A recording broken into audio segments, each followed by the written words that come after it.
Salut à tous et bienvenue sur la chaîne.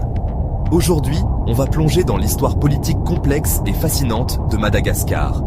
Le 26 juin 1960, après 64 ans de colonisation française, la grande île proclamait enfin son indépendance, ouvrant un nouveau chapitre de son histoire.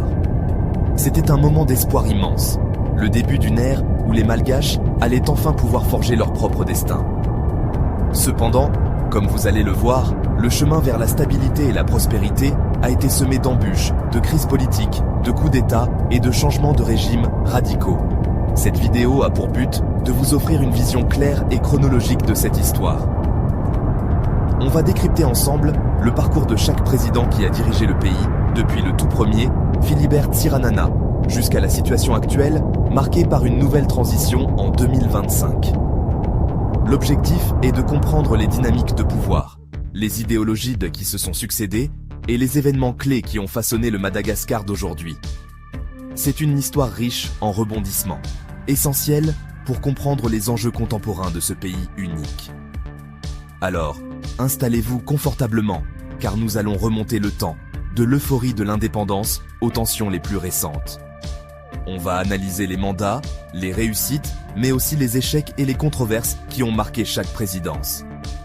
C'est parti pour un voyage au cœur du pouvoir malgache, de 1960 à 2025. Premier président de la République malgache, Philibert Tsiranana a maintenu des liens très étroits avec la France. Son régime, bien que stable au début, a été critiqué pour son néocolonialisme.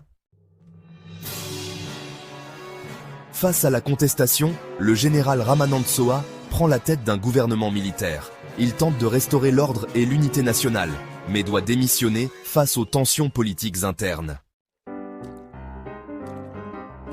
Le colonel Richard Ratsimandrava lui succède, mais son mandat est tragiquement bref. Il est assassiné 6 jours seulement après sa prise de fonction, plongeant le pays dans une crise profonde. Didier Ratsiraka, surnommé l'Amiral Rouge, instaure alors une république socialiste. Il nationalise les secteurs clés de l'économie et dirige le pays d'une main de fer pendant près de 20 ans. Porté au pouvoir par une vague démocratique, Albert Zafi tente d'ouvrir le pays. Cependant, son mandat est marqué par des conflits avec le Parlement, menant à sa destitution. Suite à la destitution de Zafi, Norbert Ratsiraonana assure la présidence par intérim. Sa mission principale est d'organiser de nouvelles élections présidentielles pour sortir de la crise institutionnelle.